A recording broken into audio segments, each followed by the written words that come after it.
In today's video, I've been back on eBay buying cheap computers, and this time, well, they really did send me probably one of the worst PC builds that I have ever had the displeasure of calling a bundle of parts. Right, so have I got a classic for you today. Now, I've been on eBay and I managed to get another cheap computer, that's right, another one, with this one being listed as Fast PC with AMD graphics, which could mean anything. Could this be an APU? Could this be a full dedicated gaming system? Could this be, well, with this channel it could be absolutely anything. But why don't we get this thing open and find out what kind of computer I've just got. Well, this cost me around £23, which isn't too bad, and the packaging sort of shows that it was quite the cheap purchase. I can hear something rattling. Well, we're in. Well, it should have survived. Well, there's a computer in here. All of it has fallen out. I can see an SSD and a graphics card. I don't know if you can make out down in the bottom of the box. There we go. You can just about make out. There is a graphics card and there is an SSD, but the computer has fallen apart in shipping, which is never good. Well, let's get it out the box. There's nothing else in the box at all. But let's bring up our computer, which we don't even have to open because I don't even think there were screws holding it together. So we have the computer here.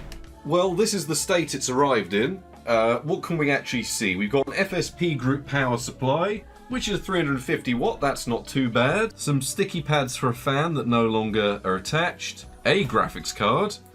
What is this? Does it say? No, but it's seen better days. It's an OEM unit with only half the actual PCIe lanes left on it. We've got an MSI SSD, which is 240 gigs, just floating about in here. It's the type of thing I'd do, but I wouldn't sell it like that. You'd at least put a screw in it. Then what have we got in here? Has the RAM got any details on it? No. So we got 2 sticks of mysterious little RAM. This thing is just a complete mess. It does have a DVD drive, but the DVD drive is not plugged in at all. So it does look like an Intel board with some amount of RAM and what was once an AMD graphics card in here. I have no idea if this has even survived shipping. This is pretty bad. Is that a combination of adapters down here, or is that just cable managed? Oh, that's good. I nearly missed that. You see the SATA connector here? There's nothing to worry about there. There's no problem. There's your adapter. That almost looks homemade. That's really bad. Well, we've got an SSD in there, which would hopefully give the promise of an operating system. I'm glad it's me that's received this rather than some unsuspecting buyer. It does also have the cooling dongle. I suppose we plug it in and see if it survived shipping, but for once, I'm really not hopeful. I'm not hopeful at all. Now, it can always be said that I am a fan of adapters and dongles and gizmos and bits just to get a PC working, but that one does look like appalling quality. That looks like an old stock unit. I've also just noticed on top it does say Windows Vista Home Basic, but it does look to have had some upgrades. Oh, I've just noticed. It doesn't just say it on top. It says it down here. We didn't even look at the front of the PC. We may actually be on to what the specs of this PC are, because I didn't actually see the front of it in the photos. I'm assuming this was once a logo that's no longer here. That's not connected up the top. And it says Core 2 Duo inside and Windows Vista Basic. It's also got a FireWire port. Do we even have HDMI here? I really do hope we have HDMI. But the thing is, people were actually bidding on this. I bid in the last second to get it for the price I did, which is what I always do. I only bid in the last second to try and get a bargain. It's either that or I forget about it, but sometimes it's the ones people forget about that are actually decent. Does it turn on? No. That's a solid thunk on the old power button. Is it turned on at the back? This could be good or bad. It's immediately turned off again. There's something in there making a noise like a hard drive, but there's no hard drive in it. The graphics card has turned on. Yeah, this is not looking good. I'm trying to see if there's any physical damage I can see on the card. It looks quite modern actually, so I'm assuming this is why people are bidding on it. This might actually be a pretty decent graphics card. It looks mank though, it's covered in grime and filth. Cleaning off the pins. Attempt 3 might be the one that works. There we go, dirty pins. Is it booting? Does it have an operating system on here? Apparently it might. We have a Z. Oh, this is odd. Right, let's get a mouse and keyboard out real quick. It's got a lot of expandability, the motherboard at least. I mean, we are really trying to find any redeeming factors there when I'm saying things like that, but if it's got a new graphics card and it's got an SSD, then maybe it's had some work done to it. So tell me what hardware you're running. We have the specifications up. We're running Zorin 17.3. We have an Intel Core 2 Duo E8400. But we do actually have an AMD RX 460. That's a good graphics card that costs around 20 quid. Well, this graphics card has paid for the entire system, so we've essentially got a graphics card and a free computer around it. So this is worthless. The rest of the computer is got no value. It's a good FSP power supply, but it's an old one. The SSD's kind of cool, but they're also worthless now. How much RAM has it got? 4 gigs. 4 gigs DDR3? I think that is DDR3. Well, that's something, isn't it? Can we test it? Can we try and see if it's actually working properly? What a weird system. Right, so after taking a little bit of time to think about things here, it seems to be the only reason people were bidding on this PC must have been for that graphics card. Because this is essentially what people did years ago, was take a Core 2 Duo system, bung an SSD in it, and then bung in a cheap Radeon. This time actually being a pretty decent Polaris-based Radeon, so that's actually got some gaming credentials. That's not a bad card. In fact, it still gets up-to-date drivers, so that's actually impressive for this channel. So the system is actually quite good value, because that graphics card costs more than this entire PC does if you buy it by itself. So we've actually got a bit of a bargain here. The problem is the system it finds itself in is years out of date. The Core 2 Duo, as much as I do appreciate how good it was, stopped being a good value processor to buy when the Intel Core i5-2400s got cheap, and that's been a while that they've been on the bargain bin side of things. So I suppose we should probably try and see what this system can do. I'm going to try and navigate through Linux a little bit first, but if it comes to it, and we've only got 4 gigs of RAM, then we're probably going to whack Windows 11 IoT on here. But we'll see how far we can go with Linux anyway, because people always like to see Linux tested, and they've shipped it off with Linux, so I guess that's what they were using on here. I suppose we can plug in a wireless adapter. Not that I hold out much hope for it getting the best speeds through these decrepit USB ports. There's not Steam already on here, is there? No, there's not. So if we go into terminal, can we just do a sudo apt-get install Steam? I don't know what the bloody password is. They leave a note in the box? Nothing. What a great way to ship an operating system. I have absolutely no clue what the password could be. Is it just password? Nope. Is it user? They leave a sticker on it anywhere that could tell me what the password is. No, they haven't. Right, I think there is a way to reset this password, but this is just... Why would you ship a PC with a password on it so no one can actually do anything with it? So we can boot into Grub, can't we? Right, advanced options. Oh, I've not had to do this in a very long time. RO to RW. That should tell it to go into recovery mode. I'm kind of glad that I got this system, because can you imagine if someone bought this expecting to actually use this as a PC? I'd imagine most people that were interested just wanted it for the graphics card. There we go. Password updated successfully. That only took forever. We do sudo apt-get install Steam. We enter in our password that we've just set. We'll just try and do a little bit of basic testing, just the tiniest little bit of basic testing, because we probably are going to change operating system, but it came with Linux. We want to see what it's like to use out of the box, and the fact is, out of the box, half the computer wasn't in there and half of it also wasn't working. So these are the things that happen. But still, that RX 460 will make for an interesting video in itself, because that is a cheap, low-power graphics card with modern API support that, I mean, we're getting the Mesa Vulkan drivers now, so we're even going to get up-to-date drivers on this. Let that download, we'll get Half-Life or something installed, double-check it works, and then we have system-ish working. Who knows how long for? This is the Linux experience. It could break at any bloody second. Well, Half-Life 2 decided it wanted to do an update, so we've got Gary's mod, and issue number 1 is it's only letting us run in 1 by 720, which is a bit of a weird one, but all the other settings I'm fairly sure we can max out and whack on high, so anisotropic filtering, MSAA, all of these can be enabled and turned on high, so very high. It's downloading random add-ons as well for some reason, but these are just things it does. We are loaded in. and the graphics card is having to do very little, but the processor is still at 100% utilization. That shouldn't really surprise us. It's probably doing lots of stuff in the background, like downloading whatever random car pack that is. Running around 30 FPS or so because of that Core 2 Duo. The bloom being extraordinarily high, of course, but the frame rate seems all okay. It's just that processor having to work overtime at the moment.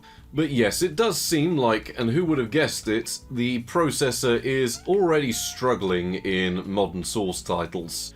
But it should get a little bit better as time goes on, but it's having to translate a lot of commands and deal with the modern graphics card that's also in the system. So I think we're going to call this quits on Linux testing, and we're probably going to go straight ahead and whack a version of Windows on here that'll run at least somewhat lightweight. So I'm thinking we try and find a lightweight version of Windows 10 or 11, just so we can actually use this PC as a modern system, because we've got a modern graphics card. It seems like such a waste to not utilize that. So we'll go ahead and we'll give that a test and see what it can actually do.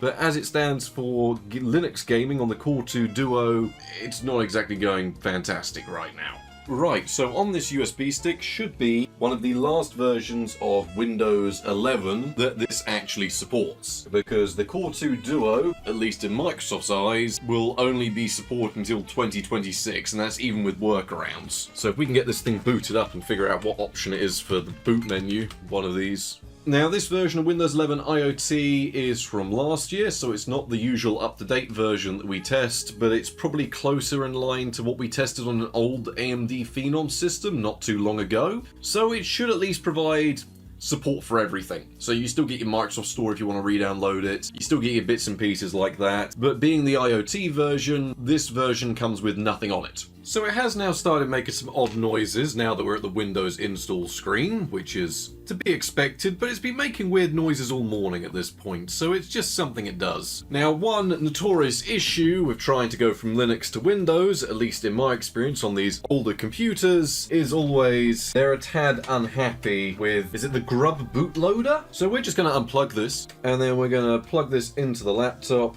and then we are going to simply run list disk 1 clean exit. And as simple as that, this should now actually install Windows again. But hey, an MSI SSD, it feels really flimsy, to be honest. I'm going to be dead serious with you. This feels nasty, but 240 gig SSD for next to nothing, pretty much. I'm not really arguing about. So if we refresh this, it should just say OneDrive, and it should listen. Yeah, there we go. And that will now let us install there.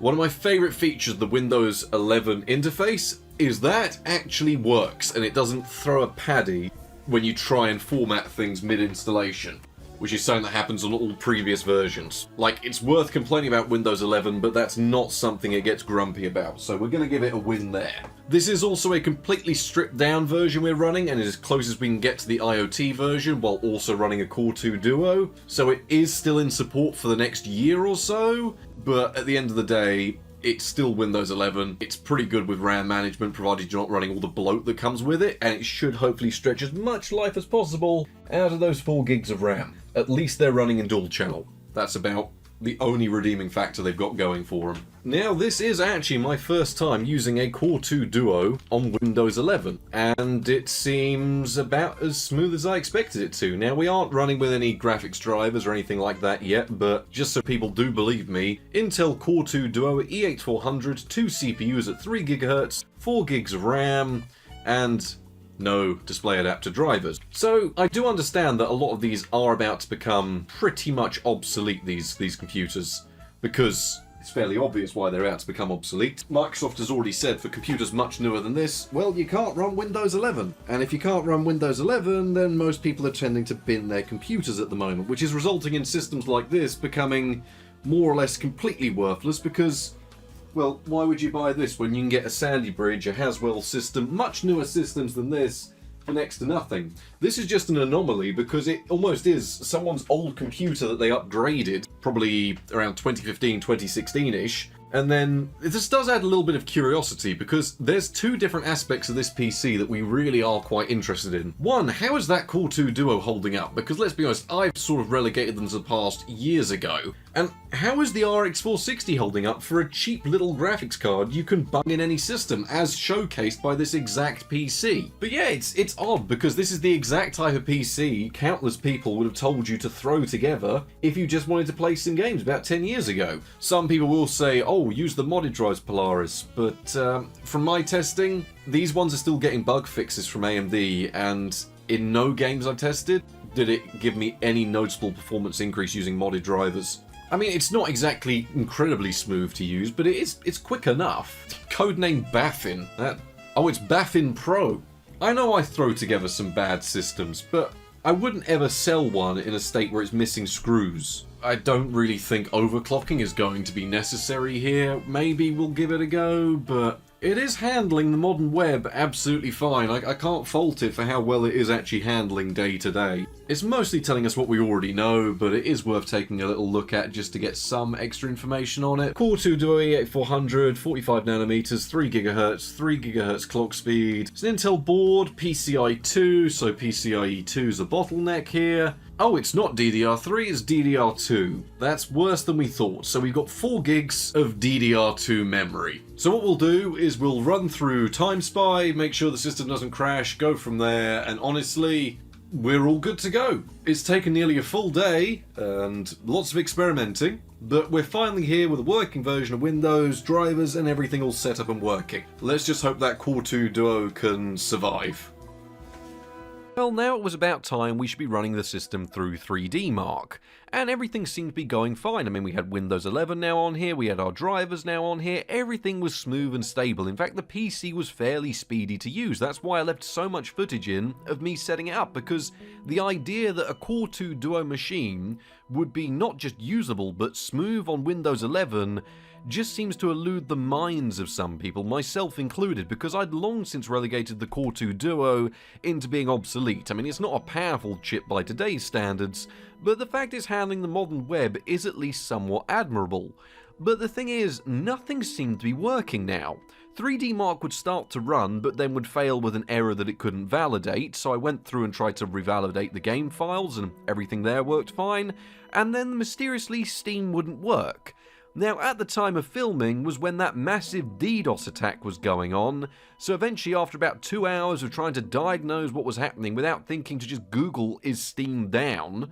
Well, I tried absolutely everything. Steam, I tried relaunching it, reinstalling it, all this, that and the other, a load of troubleshooting nonsense that ultimately just came down to the service wasn't available. And when it comes to 3D Mark, of course it's using my Steam account to try and validate the information I'm sending off, and it's just not working because Steam is down, which led to it just stopping loading mid-benchmark after we'd completed at least one test. So what that led to was the next day of testing, where we finally managed to get it all working. So we are now on to day 2 of testing. I've not set up the lighting yet or anything like that. I've purely just turned on the computer to double check everything's working. Because it turns out a large portion of our problems was because Steam was actually down yesterday, which meant that 3D Mark couldn't verify our information with my account. It refused to run. A lot of games refused to launch because I was in online mode. I was going through everything. I've re-downloaded and reinstalled Steam over here to no success. But it does seem that everything's all working now, and a lot of the sluggishness with launching and actually trying to get into applications wasn't down to this old Core 2 Duo machine. In fact, it was just down to an online issue with Steam. So we should now finally be able to get through 3D Mark. But I spent hours diagnosing problems that I didn't have to worry about. They're nothing to do with the system, they're purely to do with the world of online and Amazon web servers going down or whatever it was. It was a DDoS attack, I think. Well, that's all very exciting. Let's carry on. Well, that's all nice to see. In fact, you know, the performance, 10 FPS, Time Spy, that's not too bad on the graphics side. And you've got to remember, we've not actually dabbled with undervolting or overclocking, anything of the sort yet. It does make me wonder if maybe it's worth us trying to do a little bit of an undervolt and overclock on this, just to eke out some extra performance. Because it is an OEM unit, and I do think those OEM units are quite well binned, so we'll let this run through and then see if we can eke out any more performance. But once again, 4 gigs of RAM, Core 2 Duo. There is certainly a limiting factor in this system, and the graphics card is not it. So we'll carry on from there. Well, it's crashed. I don't know why, but the system is just completely locked up. There's nothing we can do here. That's what happens when you throw an RX 460 into a power supply that doesn't even have a SATA connector. To be fair, I don't doubt the FSP Group power supply can run this. It's just, I just want to get it through a benchmark. So we'll try an undervolt and then see if it is power supply related. And we'll go again. Everything should be working fine. So power consumption all looks good. I mean, we've just done a small undervolt with slight underclock as well. But it's only using 30 watts under full. Oh, that's slight undervolt, slight underclock, just something to ease the strain on the system. I can't see it affecting the overall performance because we are so limited by the rest of the system that I can't see an underclock actually causing us any performance problems. Let's see if it gets through Time Spy this time. So now that Steam's all back up and working, it should just be all plain sailing, shouldn't it? We've tested the PC and it should just all be working.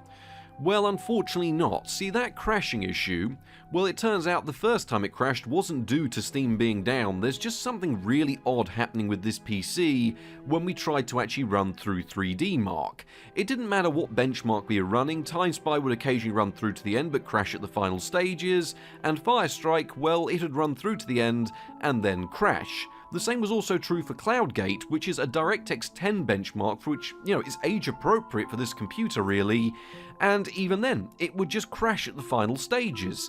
I was monitoring power usage, I tried clipping in and out the RAM, I tried cleaning the contacts, I tried reseating the graphics card, I tried absolutely everything on this PC, and nothing seemed to resolve the fact that it was just crashing in 3D Mark. Would it crash in games? No. Would it crash under other stress tests? No. But some reason 3D Mark kept trying to make this machine crash, and I have no idea what's causing it. I mean, it's not 3D Mark causing it, it's definitely something weird going on with this computer. So that was a bit of a weird one. In the end, what we had to end up settling for was to run 3D Mark 2005. Where we did get a score. I can't really tell you what any of this means because the graphics card isn't really being utilised properly because this is DirectX 9, I believe, and the processor, well, even then it's mostly just expecting one core, so the processor's not really doing too much either. But it was nice to know that we could at least get a 3D Mark result out of it. So the main takeaway from this is the system's stable enough to be benchmarked, and we do actually have it all up and running. The drivers work, the processor works, the RAM works, there's weird stuff going on, but then again this PC's had half its internals flung about in transport. That, and it was pretty badly put together in the first place. So with all of that out of the way, at least we've established a few things. On Linux it runs fine, on Windows 11 it is currently running fine. So we just went through and installed all the extra programs we needed, like the final version of MSI Afterburner that's finally come out of beta after, 4 or 5 years now? So that was nice to be able to download that, and a few other bits of monitoring software. Now it's worth noting that we are going to try and give this machine the best chance possible, but then again, you've got to remember the Core 2 Duo came out a long time ago, nearly 20 years ago now, and despite being one of the later variants with the E8400, that's still a 2008 chip that we've got in here. And around 2008, you could also start getting into the first generation of Core i7 stuff. So it really is going to struggle here, but we have at least given it a nice chance possible. It's running a lightweight version of a modern operating system with nothing else running at all, and we are just going to try and get as much performance out of this as we can possible. What I did find funny is how much still actually launches on a Core 2 Duo. I mean, most games are going to grumble and they're going to complain. They are going to give you errors left, right and centre saying this processor is not supported, but they will still launch on a Core 2 Duo, which is something that we didn't see from the AMD Phenom chips. So with all of that out of the way, we've got it all set up and working. It just seems like a long time into this video to be saying this, but we're now going to find out how my £24 fast AMD powered gaming PC performs with the benchmarks. Starting off the benchmarks, and despite the overwhelming amount of success we had on a Sandy Bridge system with just 4GB of RAM, well, unfortunately that's not the same case here, with GTA 5 Enhanced Edition running with normal settings, and you've noticed there I put any resolution, because I did think, you know what, maybe if we try something a little bit lower in resolution, say 720p down from 1080p, maybe that'll etch us a few extra frames. And I did do a little bit of testing, and it makes no difference. Resolution really isn't a factor here, because we are entirely limited by, you guessed it already, that Core 2 Duo in the system. Despite the fact the Core 2 Duo was keeping up in some places, those 4 gigs of DDR2 really weren't helping. They are just so slow that the system just can't keep up at all. So GTA 5 Enhanced Edition wasn't a great place to start off with 8 FPS on average and 1% lows down to just 3 FPS. But you know what, you go back a few years on the channel and you'll find plenty of videos of us managing to get GTA 5 with the legacy version playable on even worse chips than this. We've got it running on a Pentium 4 before, so surely it shouldn't be too much of a problem here.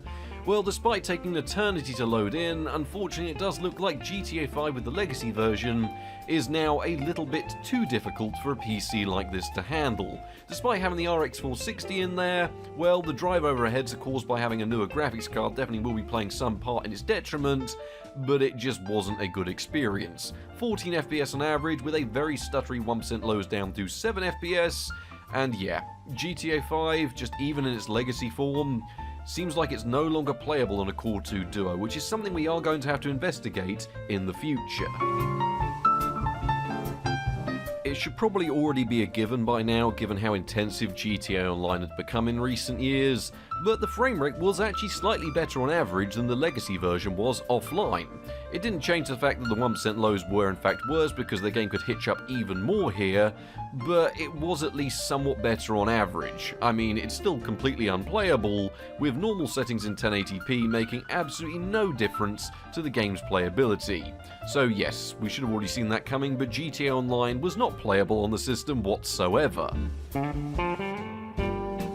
Just to double check there was nothing wrong with the system, I did use Gary's mod as a benchmark here because it actually turned out pretty decent as a good test for the system, because with the same ultra high settings that we tested with over on Linux, we were now seeing double the frame rate here in Windows, so it did confirm that the system was at least capable of doing some gaming and was performing about as how we'd expect it to on a modern version of Windows, where these older games were performing absolutely fine.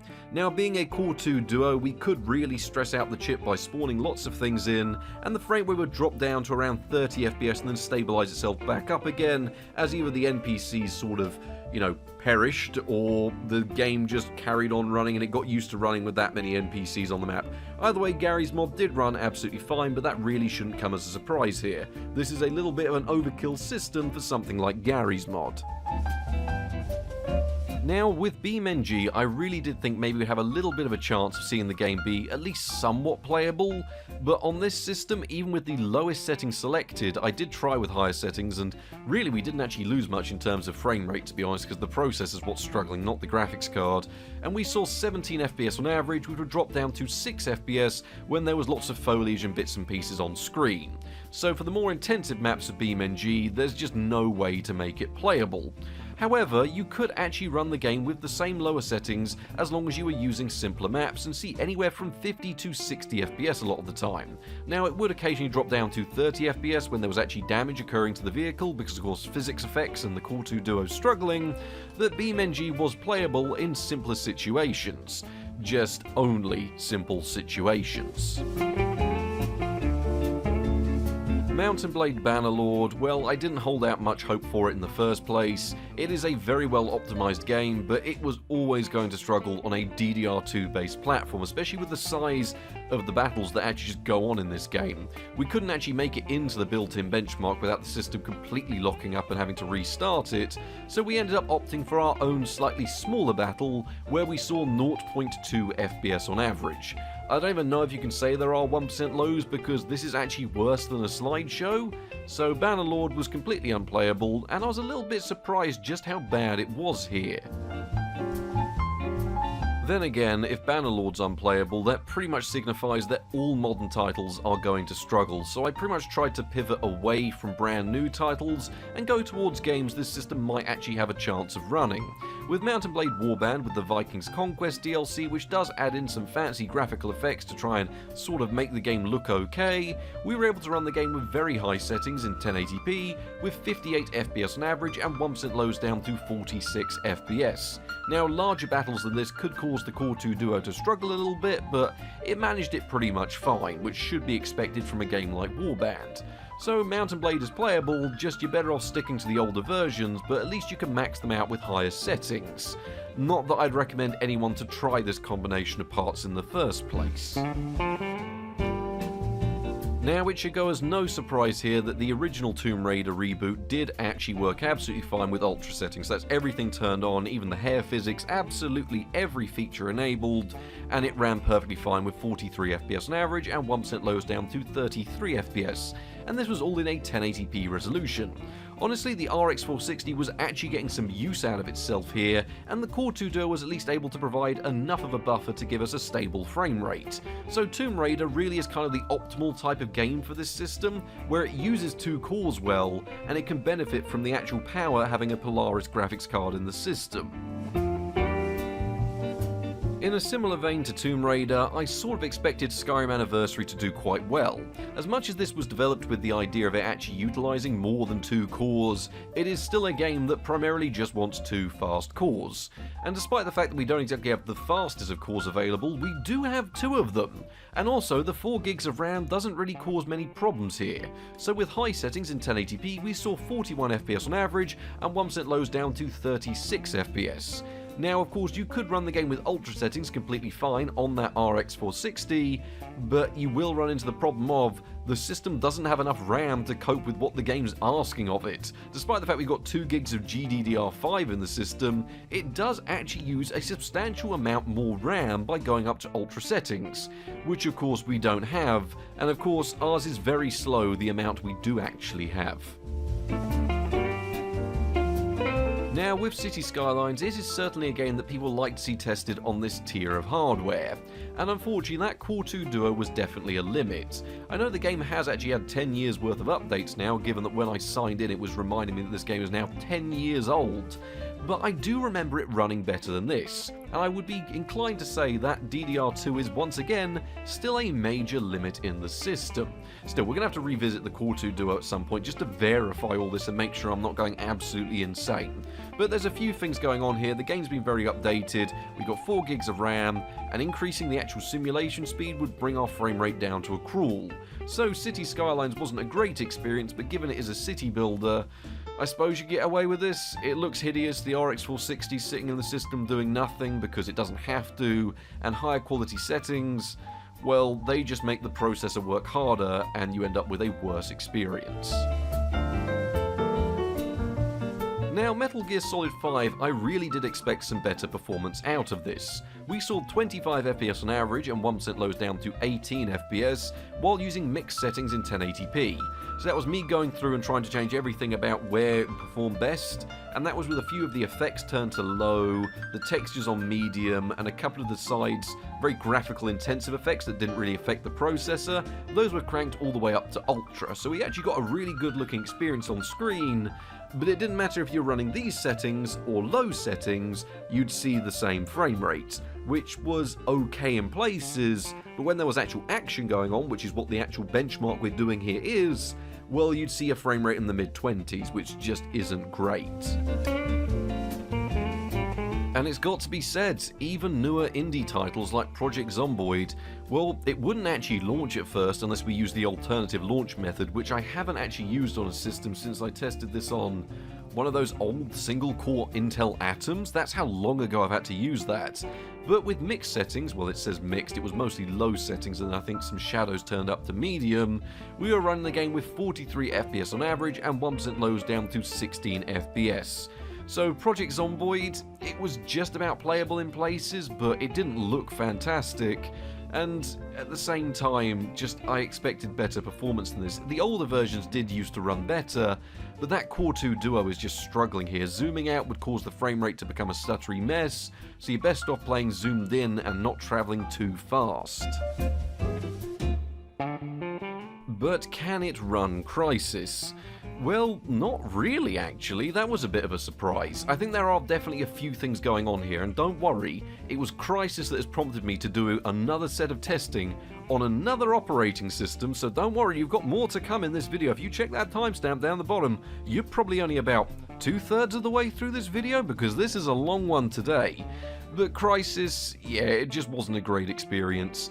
I think there's a few things going on, mostly graphical driver overhead from a Polaris graphics card is definitely coming into play, limited amount of RAM on a modern operating system, and the Core 2 Duo, well, it should be doing better than this, but given it's also got to deal with that graphical overhead on that Polaris card, I think there's definitely something else going on here. So Crysis, it'll run, but it wasn't a spectacular experience, and this system should deal with it a lot better.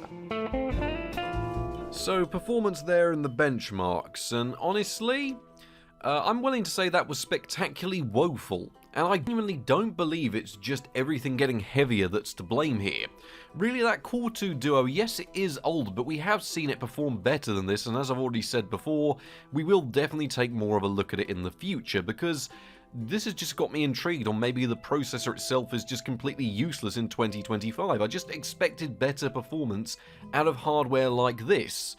But it doesn't matter what games you're looking at. I mean, GTA 5, it doesn't matter what version of it you run, what settings you run, what resolution you run, it's just not going to work properly, and you should be able to tweak it down to be at least somewhat playable on a system like this. So, it's a tricky one, isn't it? Because even Crysis is struggling. But Crysis should work absolutely fine on an i8-400. It just should. It's designed for a Core 2 Duo. It should work fine on one. We've seen it work better than this on a Pentium 4. So I think part of the problem is definitely this configuration of parts. It's a real hodgepodge mess. I mean, we've got a graphics card that's running through a PCIe lane that's far too old for it. We've got DDR2 RAM up against the modern world, which is causing more problems than I could ever lead to believe. I mean, I didn't think it caused that much of a problem. And then, of course, we've got a dual-core processor in the year of 2025.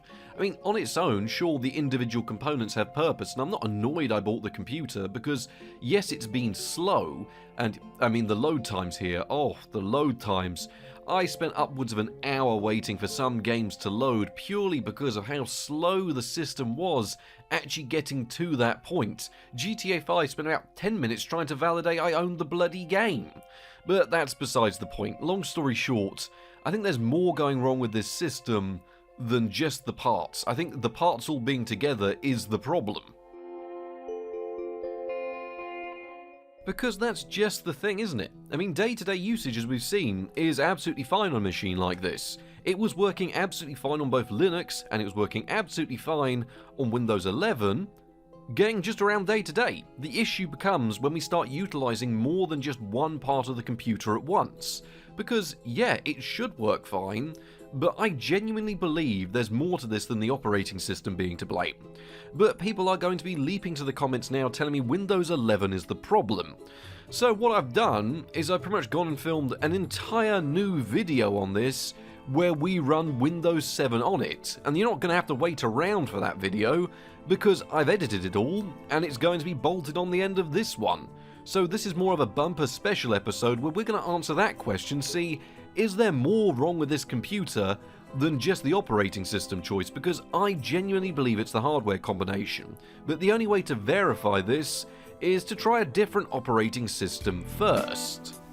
Right, so honestly, Windows 11 on this system. It's a bit of a weird one because to actually just use day to day, it's fine, the system is handling it okay, but it seems to me like that DDR2 is a massive limit, along with that Core 2 Duo, and even in games where we should be getting okay performance, it's just struggling to keep up with the operating system, and it's not like things are that intensive. I mean, we've still got about 2 gigs of RAM free, the processor's not doing anything at idle, browsing the web and actually getting on with tasks is absolutely fine. But the limitation doesn't seem to be... The limitation seems to be elsewhere though, because that Crysis performance should just be a lot better from a Core 2 Duo, even if we've only got 4 gigs of RAM. So rather than just chucking this system to one side, why don't we do a bit of a bumper special video and also whack Windows 7 on here? Because at that point we've tested it on Linux, we've tested it against a modern supported operating system from Windows. All that's left to find out is how does it fare against an operating system that it really should have already been running. So why don't we get this installed? Now, one of the main limitations with Windows 7 is purely software support. It's one of the reasons why I'm actually kind of interested to test this, is we get a couple of things out of it. We get both the knowledge of how Windows 7 is doing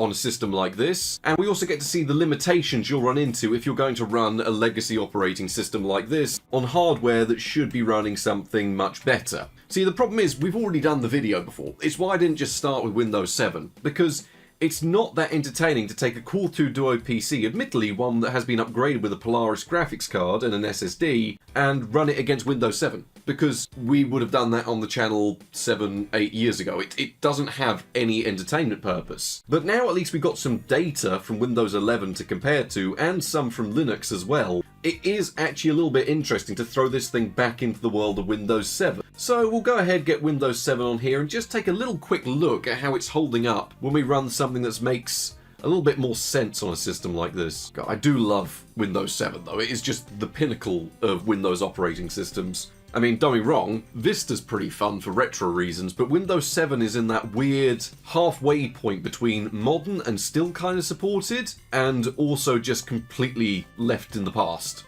And a lot of the reasons why it's left in the past isn't for things like Steam not working or browsers, it's all those bloody game launchers. There's game launchers like GTA 5 that used to run fine on Windows 7. We could probably get it playable on Windows 7. But Rockstar says, no, you might have bought it and played it on Windows 7 before, our launcher doesn't support it anymore. Which is why I'm so apprehensive against this idea, but we'll push things as far as we can, see how it's holding up on Windows 7, and then at least we've looked at every aspect of this PC possible. I don't think we're really going to look at this computer again. We'll probably take a look at the Core 2 Duo by itself, because that's interesting. Definitely take a look at that RX 460, but the rest of this is just a bundle of useless parts. Which is a shame really, because someone probably did do a decent chunk of gaming on this back in the day, and then just very poorly threw it back together with an SSD and Linux on it, and then sold it on. So we'll get this installed, and then at least we've got something we can take a look at next. So this is a bit of a bumper special episode that's going to be, I don't even know how long, just look at the little timestamp on the bottom, and that'll tell you how much more you've got to go. Well, in seemingly no time at all, we are already at the Windows 7 desktop, so that was very, very easy. Maybe run it through its own small benchmark suite. I mean, it's not going to be the benchmarks because we've already done that. So if we can just go through here and get some files installed. We've got to install our sketchy wireless adapter,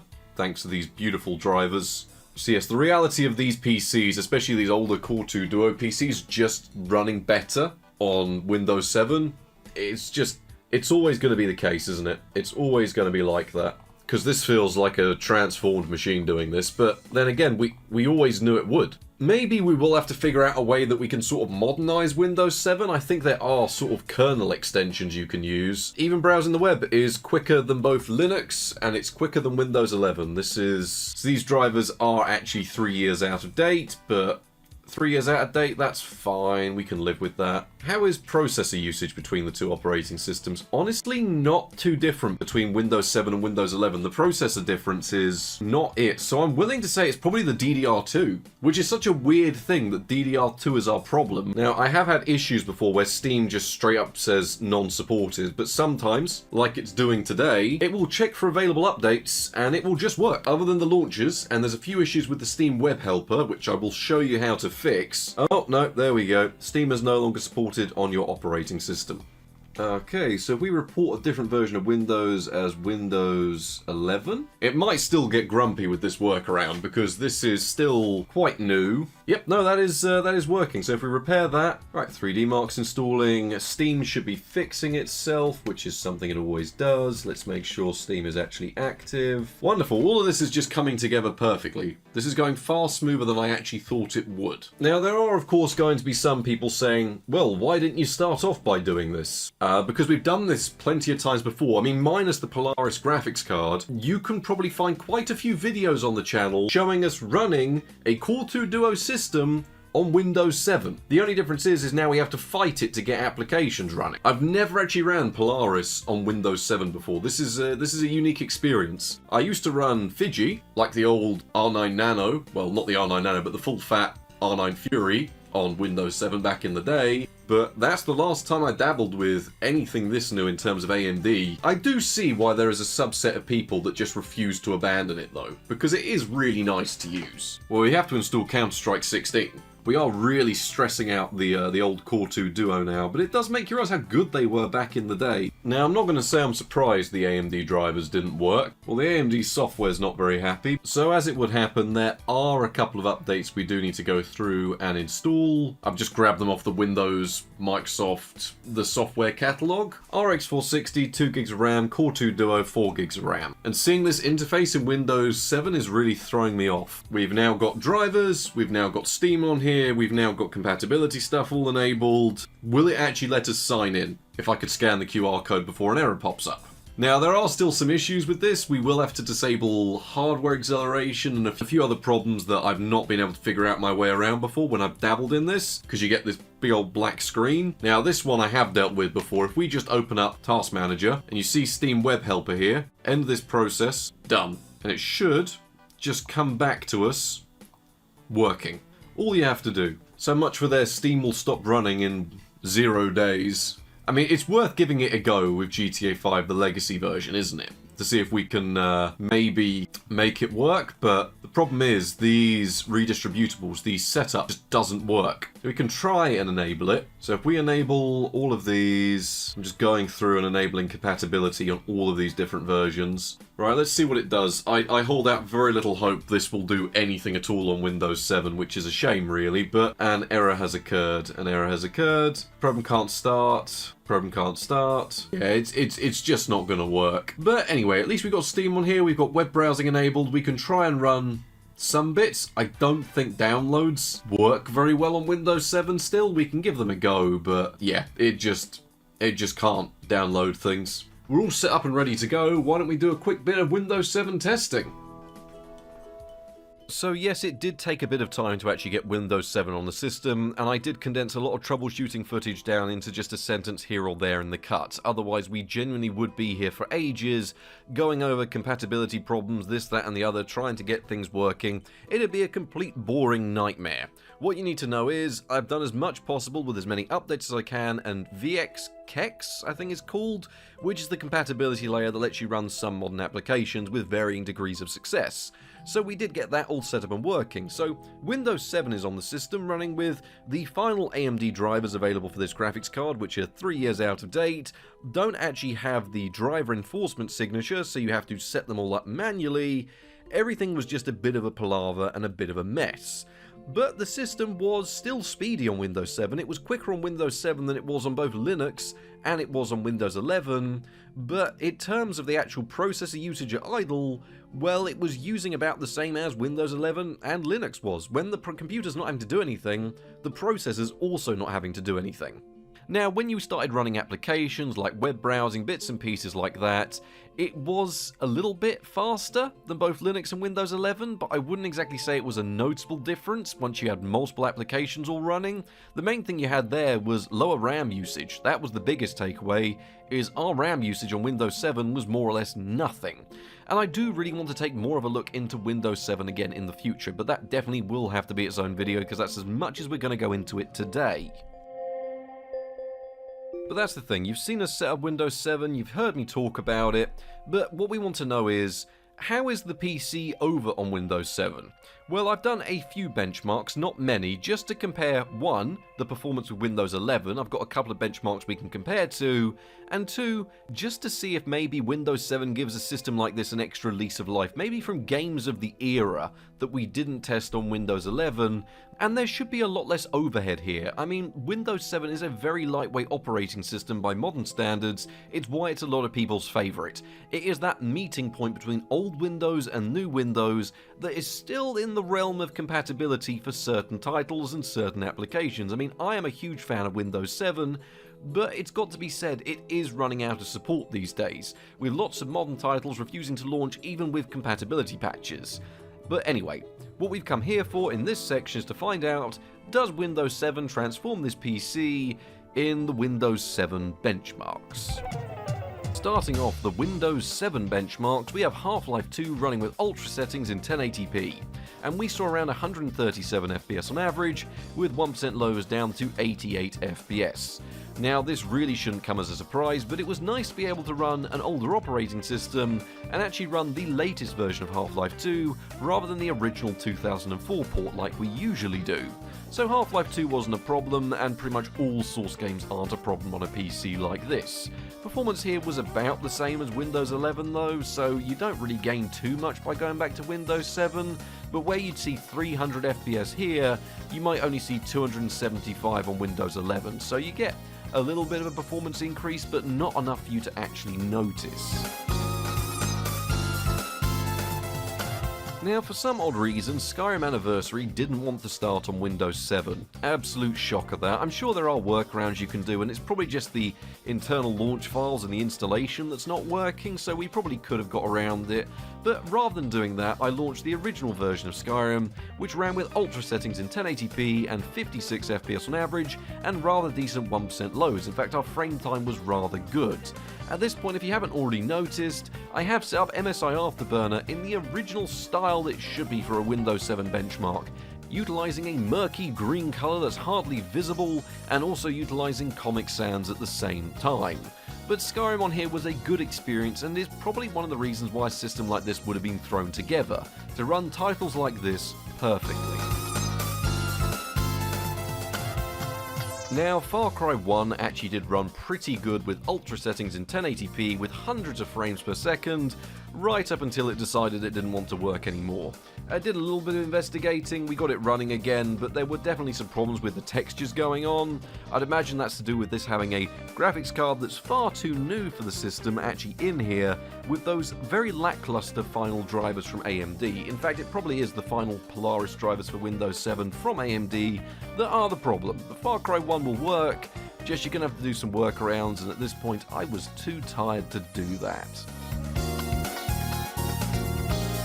For the legendary Counter-Strike 16, if people haven't clocked onto the joke yet, we bought a 20p computer and downloaded a sketchy version of the game that wasn't called Counter-Strike 1.6, it was called Counter-Strike 16. It's a joke. I'm not being serious when I'm saying that. And at this point, I actually do have Steam on this PC. We could have just launched the actual proper version rather than the sketchy version, but I feel a personal attachment to this weird version. But at least with high settings, we saw 88 FPS on average and 1% lows down to 60 FPS. That wasn't too bad, but you've got to remember, this is only going to use a single core, and that single core is doing its best. So Counter-Strike 16, it'll work. There you go. Now the big one, Crysis. Well, the good news here is it pretty much confirms our problem is nothing to do with operating system. That's the good news. Windows 11 pretty much performed the exact same here as Windows 7. We got one more frame per second instance per instance. So it does prove that there is something else going on with the system, and in my head I just believe it is the GPU driver overhead of these Polaris cards on a Core 2 Duo system. It's running through a PCIe 2 bottleneck. It just was never designed for this.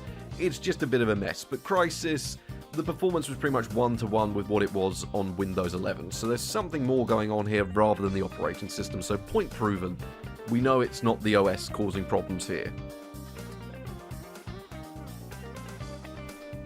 So what can our takeaway from those benchmarks be? Well, more or less the performance when we actually had a title like for like on Windows 7 or Windows 11, well, it did perform slightly better on Windows 7, which makes sense, it has less going on in the background, but Windows 11, when it is actually stripped down to a basic form, doesn't tend to detriment gaming performance on lower end hardware. It tends to do really rather well with RAM management, because Crysis, well, yes, it was a little bit smoother on Windows 7, but when you actually look at the cold hard figures, it was running about the same. I mean, certain instances of the game would run slightly better on Windows 11, but then some would run slightly better on Windows 7. That's all it comes down to. In real terms, there was no huge difference between them. So the operating system wasn't a problem. We've settled that argument. So there is definitely more going on with this system, and it's definitely going to be something for another video where we actually take a look at that Core 2 Duo and what's limiting it. Is it the RAM? Is it having too modern of a graphics card? Is it those driver overheads? This has been a nightmare of a video to make, because on paper it should work. It should just be a system with a massive GPU bottleneck. The graphics card is too good, but it's performing worse than the sum of its parts. So there we have it. I think that certainly is just about the right time to call it quits on this video, because we've definitely given this PC a fair chance of working, and it just doesn't want to do it. And I didn't want to go in there and start adding and changing extra parts, but I've done my troubleshooting. It should be able to do more than this. My ultimate takeaway is, sure, if you want to run Windows 7 titles on it, then it's pretty good, but then you run into the compatibility problems of I hope you bought those games on GOG or you've got them on a disc, because Steam is going to be hit or miss whether or not it wants to work. Really, this video is it's asking more questions than it's solving, because at the end of the day, this was not a good purchase as a computer. In terms of value for money for parts, well, I've essentially covered the costs with that graphics card and got a free SSD, case, power supply, motherboard, CPU and cooler. But I don't need many of them. So we're going to take a little look at some of these parts, but chances are it'll only be the Core 2 Duo and the graphics card that we actually want to find out about. So if anything does come out of this video, the questions I've got are, how does the RX 460 actually perform? How does that Core 2 Duo actually hold up in 2025? And third, as a bit of a curveball, can you actually use Windows 7 every day? That could be a fun video, because if you could push it further than we've done in our proof of concept today, maybe you can just use Windows 7. I mean, if you're going to use out of support Windows anyway, because Windows 10's just gone out the window, why not use a better version, just use Windows 7. Anyway, thank you all very much for watching. This has been a very long video, but then again, this is the only video this week. Usually there's 2 videos, but instead I've devoted too much time into this computer. So thank you all very much for watching, and good night.